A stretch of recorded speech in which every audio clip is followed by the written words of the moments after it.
σημαντικό το οποίο θεωρώ ότι έχει συμβεί, για μένα είναι η Κλαβδία. Διότι πραγματικά αυτή η κοπέλα άνοιξε ένα πόρταλ σε αυτό που θέλω να φέρω κι εγώ, που έχει να κάνει με την ενέργεια του τόπου μας. Δηλαδή, τιμάει τον τόπο της, έχει βαθύ τάλαντο και πραγματικά την τιμώ. Δηλαδή, τη θαυμάζω πολύ αυτή την κοπέλα. Ναι. Σήμερα φιλοξενούμε την Τιανόρα, μια καλλιτέχνηδα με ιδιαίτερη ταυτότητα, ξεχωριστή αισθητική και συνεχή ανωδική πορεία. Με την πρόσφατη υποψηφιότητά της στην ελληνική προεπιλογή για την Eurovision του 2026, η Τιανόρα συζητιέται όσο ποτέ.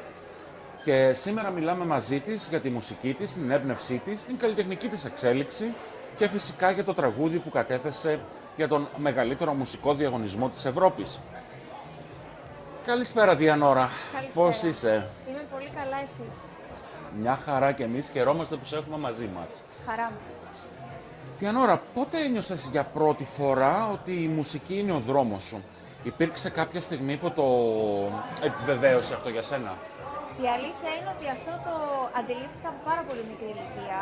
Δηλαδή, 3-4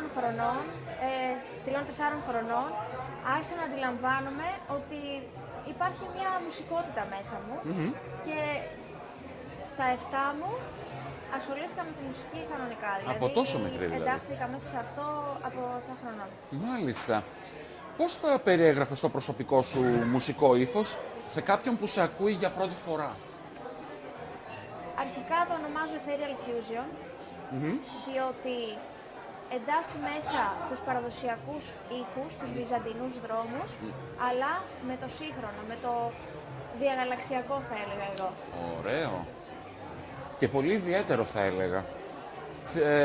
Τι θεωρείς ότι είναι εκείνο που σε κάνει να ξεχωρίσεις ως παρουσία στη σύγχρονη ελληνική μουσική σκηνή?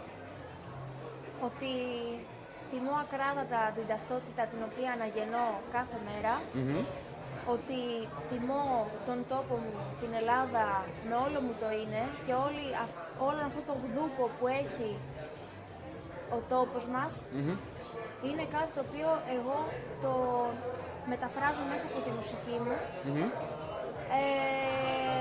και το φέρνω στο παρόν. Τέλεια. Σε κάποιο εισαγωγικό μας βίντεο μίλησες για κάποια συχνότητα. Μια λεπτοφυή συχνότητα. Αυτή ακριβώς η λεπτοφυή συχνότητα η οποία έκανε τέτοιο κακό χαμό. Μπορείς να μας μιλήσεις λίγο γι' αυτό? Λοιπόν, η λεπτοφυή συχνότητα είναι η ενέργεια που δεν μπορείς να αντιληφθείς σε ένα επιφανειακό επίπεδο. Την αντιλαμβάνεσαι σε πολύ βαθύ επίπεδο και σε μεταλλάσσει από μέσα προς τα έξω. Ωραία. Αποτελεί αυτή η συχνότητα πηγή έμπνευσης για σένα? Ναι, διότι ο τρόπος που εγώ μπόρεσα να ανακαλύψω τον εαυτό μου και την ταυτότητά μου, εννοείται πως είχα βοήθεια από έναν άνθρωπο στο παρελθόν που τιμώ ιδιαίτερα. Ήταν η μέντοράς μου, που για 2,5 χρόνια δουλέψαμε πάρα πολύ σκληρά για να μπορέσω να δω ποια είμαι και ποια γίνομαι. Οπότε, με αυτόν τον τρόπο, η ταυτότητα δεν είναι απλά να έχεις μια μουσική ταυτότητα, ότι εγώ τραγουδάω pop, παραδείγματος χάρη. Ναι. Αλλά αυτή η ταυτότητα πρέπει να ξεκινάει από μέσα προς τα έξω και αυτό το πράγμα να το υποστηρίζεις με όλο σου το είναι, να είναι η καθημερινότητά σου. Οπότε η λεπτοφυή συχνότητα η οποία αναφέρω, διότι εγώ είμαι ένας spiritual άνθρωπος, είναι κάτι το οποίο πηγάζει από την ώρα που θα ξυπνήσω μέχρι την ώρα που θα κοιμηθώ και όταν κοιμάμαι. Εννοείται, πρέπει να είναι αένα η όλη κατάσταση για να μπορέσεις να... και καλλιτεχνικά ακόμα να πάρεις τον εσωτερικό σου κόσμο, όλη αυτή την ενέργεια και με κάποιο τρόπο να τη διοχετεύσεις προς τα έξω, προς το κοινό, στον οποιοδήποτε θα σε δει, θα σε ακούσει, θα σε αφογκραστεί. Ακριβώς. Πότε νιώθεις όμως πιο δημιουργική? Την ώρα που είσαι πάνω στη σκηνή, στο στούντιο, ή πιθανώς στιγμές έτσι λίγο πιο απόλυτης ηρεμίας? Η αλήθεια είναι ότι είμαι σε μία τέρμονη δημιουργία από την ώρα που θα ξυπνήσω, ακόμα και την ώρα που κοιμάμαι, όπως αναφέρθηκα και πριν. Είναι όμως πολύ διαφορετικά στοιχεία δημιουργίας πάνω στη σκηνή και την ώρα του στούντιου ή την ώρα που εγώ θα είμαι στο σπίτι και θα έχω μία έμπνευση ξαφνικά, που θα πάρω σαν τρελή τον Παντέ καλή ώρα, ο παραγωγός του τραγουδιού μας για την Eurovision, μαζί με την ομάδα μας στους Elements. Θα του πω, έχω μια ιδέα, πρέπει να κάνουμε αυτό και δεν με ενδιαφέρουν αποστάσεις, απλά θα πάω να το κάνω. Αλλά για να αναφερθώ σε αυτό που είπες, γιατί έβαλα μια μεγάλη παρένθεση, η δημιουργία που νιώθω όταν είναι να γράψω μουσική είναι ότι πραγματικά εμπιστεύομαι το αόρατο. Εμπιστεύομαι το τι θα κατέβει. Τι θα κατέβει σε ιδέα, δεν έχω κανένα reference, ας το πούμε. Okay. Ενώ στο live απλά αφήνω το σώμα μου και την ψυχή μου να κάνει αυτό που θέλει. Και όπως βγει δηλαδή, είναι όπως θα σου έρθει. Ακριβώς. Η ενέργεια, η ιδέα, όλη αυτή η διοχέτευση από κάποια πηγή τέλος πάντων που θα σου δώσει το έναυσμα για να αποδώσεις καλλιτεχνικά ή να δημιουργήσεις. Ακριβώς. Αναφέρθηκε στη Eurovision και να το πάμε εκεί. Ναι. Έχεις ήδη λοιπόν καταθέσει συμμετοχή για την ελληνική προεπιλογή. Τι σε όθησε να κάνεις αυτό το βήμα φέτος? Η αλήθεια είναι πως δεν το είχα καθόλου στα πλάνα μου. Και μια μέρα που απλά καθόμουν ήσυχα στο σπίτι, μου στέλνει ο Παντέ ένα μήνυμα και μου λέει, έγραψα αυτό για Eurovision. Εγώ δεν είχαμε γνωριστεί ποτέ, απλά είχε δει από μια άλλη συνεργάτηδά μου που είμαστε και στην ομάδα μαζί τώρα, ένα story μου που τραγουδούσε στη Σαντορίνη. Ναι. Και τον ενέπνευσε Εξαιρετικό αυτό. το φόρεμα, να τονίσω, εκείνο που φορούσε στη Σαντορίνη. Ποιο, το πορτοκαλί? Ακριβώς. Ευχαριστώ. Όπου τον ενέπνευσε πάρα πολύ αυτό. Το story, η φωνή μου, η ενέργειά μου, οτιδήποτε. Και η αλήθεια είναι ότι όταν μου έστειλε το τραγούδι, δεν το άνοιξα κατευθείαν. Παρατηρούσα το μήνυμα ξανά και ξανά, δεν απαντούσα. Λέω να το ανοίξω, να μην το ανοίξω. Γιατί ήθελα πραγματικά αυτή η ιδέα να είναι καλή. Ήταν ένας άνθρωπος που δεν αναγνώριζε απόλυτα την ταυτότητά μου. Οπότε για μένα κάτι ήταν. Τι θα είναι αυτό? Και το ανοίγω και παθαίνω σοκ. Λέω, δεν γίνεται να έχει δημιουργήσει κάτι τόσο μέσα στην ταυτότητα της Τιανόρα. Αυτό είναι τέλειο. Τρελάθηκα. Αυτό και είναι. πήγαμε full in, στούντιο, πρόβες, δημιουργία, επειδή είμαστε 4 άτομα στην ομάδα. Μετά μπήκα κι εγώ, έγραψα κι εγώ στίχους και τα κορίτσια και βγήκε, θεωρώ, ένα πάρα πολύ ωραίο αποτέλεσμα. Οπότε είναι μια συλλογική προσπάθεια και δουλειά η υποψηφιότητα αυτή για την εκπροσώπηση της Ελλάδος στη Eurovision του 26. Περιέχει υψηλή δόνηση και ομαδικότητα. Και ομαδικότητα. Οπότε δηλαδή να υποθέσω ότι θα υπάρχει και τόσο πολύ vibe και vibration και στη σκηνή, αν προκριθείς του εθνικού τελικού, αλλά και στη Βιέννη, αν επιλεγείς. Ο στόχος μέσα από αυτό το τραγούδι και γενικά από τη μουσική μου είναι να ανεβάζουμε τη δόνηση. Τέλεια. Με ιντριγκάρεις πάρα πολύ, μπορώ να πω.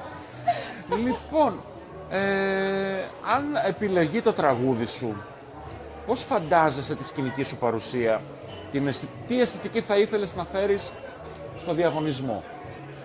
Η αλήθεια είναι ότι θα ήθελα να φέρω το αρχαίγωνο με το διαγαλαξιακό στοιχείο στο τώρα. Πολύ βαθιστόχαστο θα έλεγα. Και συνεχίζω να εντριγκάρομαι ακόμα περισσότερο. Ακριβώς. Μου εξάψεις πάρα πολύ την περιέργεια. Το πώς τελικά θα μπορούσε να υπάρχει μια ολοκληρωμένη συμμετοχή σε πρώτη φάση στην διαδικασία προεπιλογής με ημιτελικούς, τελικό κτλ. Εδώ στην Ελλάδα και μετέπειτα, αν όλα πάνε καλά, στη σκηνή της Eurovision.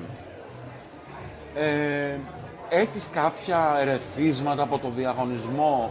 Είναι 70 χρόνια αυτά τώρα.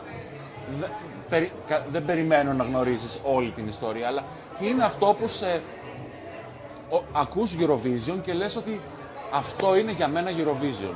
Κάποιος καλλιτέχνης, κάποιο τραγούδι, κάποια στιγμή από το διαγωνισμό?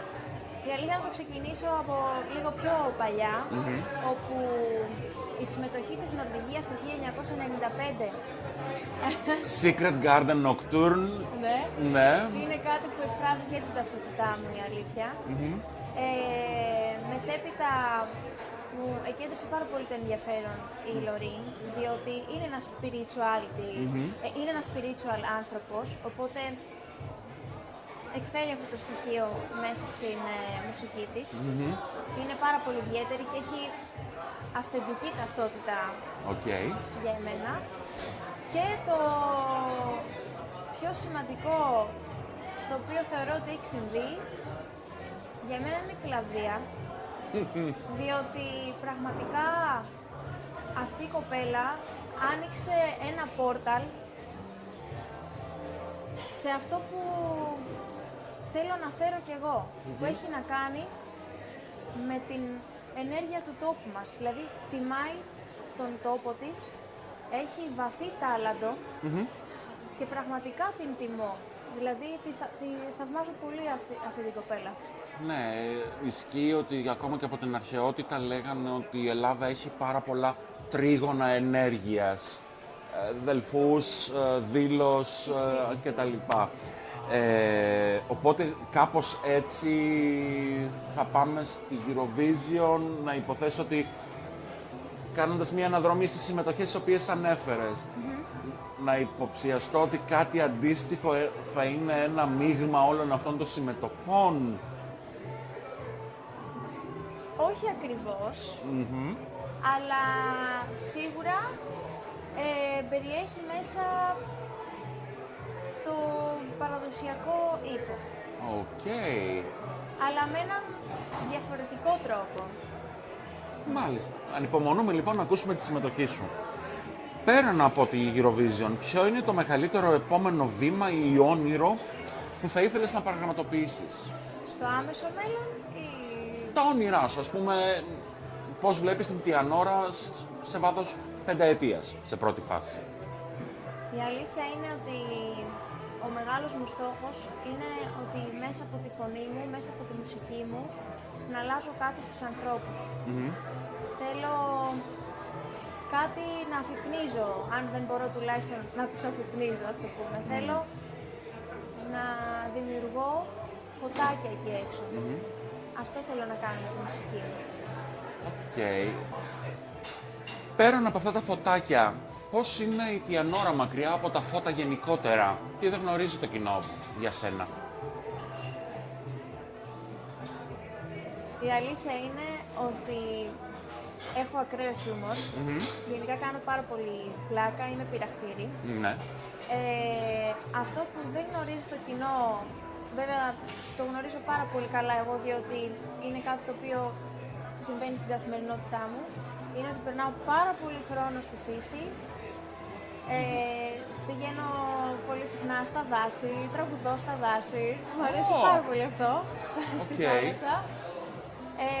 Και αυτό που κάνω πάντα αβίαστα είναι ότι όποια ύπαρξη γνωρίσω, θέλω να τους μεταφέρω κάτι το οποίο θα τους εξυψώσει σε κάτι επόμενο.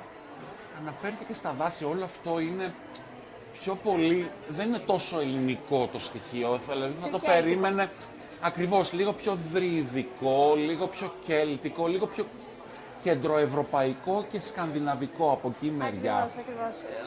Κάτι εντελώς μακριά από το ελληνικό γίγνεσθε. Τι είναι αυτά, ποιες είναι αυτές οι εμπειρίες ή τα συναισθήματα όντας στη φύση, για παράδειγμα, που κινητοποιούν περισσότερο τη δημιουργία σου? Η αλήθεια είναι, και θα το πω τελείως απλά και όπως είναι, ότι όταν ξεχνάς κάποια κομμάτια δικά σου, το να πιάσεις ένα δέντρο το οποίο είναι ζωντανό, σου υπενθυμίζει ότι είσαι και εσύ ζωντανός. Και σου υπενθυμίζει ότι έχεις έρθει πάνω στη Μάνα Γαία για να ζεις και όχι απλά να υπάρχεις.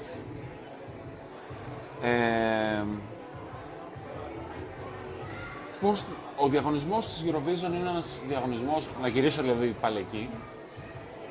Ο διαγωνισμός της Eurovision είναι ένας διαγωνισμός ο οποίος προκαλεί αρκετή πίεση, στρες, άγχος, όλα αυτά πώς τα διαχειρίζεσαι. Πώς τα πας γενικότερα με όλες αυτές τις, όλα αυτά τα συναισθήματα. Θεωρώ ότι όταν τιμάς με αυθεντικότητα την ταυτότητά σου, το τάλαντό σου, τη μουσική σου και οτιδήποτε άλλο περιέχει αυτό, δεν υπάρχει κανένας λόγος να βιώνεις στρες. Γιατί για να βιώνεις στρες σημαίνει ότι εντάσσεις και άλλες υπάρξεις στον δικό σου κόσμο. Τώρα, το να υπάρχει στρες λόγω χρόνου, προβών κτλ. Είναι κάτι λογικό αλλά διαχειρίσιμο. Σίγουρα.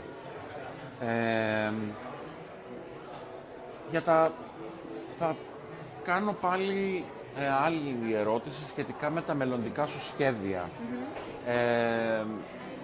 Υπάρχει κάποια συνεργασία στην οποία ευελπιστείς ή θα ήθελες να κάνεις είτε μέσα από το ευρύ καλλιτεχνικό φάσμα της Eurovision ή από το ελληνικό φάσμα? Η αλήθεια είναι ότι θα ήθελα να αναφερθώ στο ελληνικό φάσμα. Πραγματικά θα ήθελα πολύ να συνεργαστώ με την Κλαβδία στο μέλλον. Πολύ ενδιαφέρουσα πρόταση. Ναι, βρίσκω πάρα πολλά κοινά στοιχεία μαζί της. Και μία συνεργασία που θα ήθελα πολύ όσον αφορά το εξωτερικό, αλλά δεν έχει να κάνει με την Eurovision, είναι ο Hans Zimmer. Πολύ ενδιαφέρον.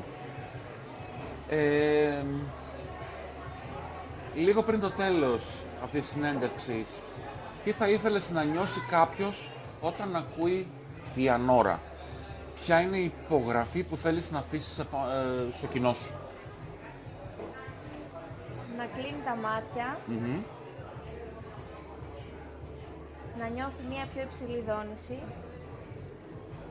και ότι απελευθερώνεται από οτιδήποτε σκερό τον επιβαρύνει.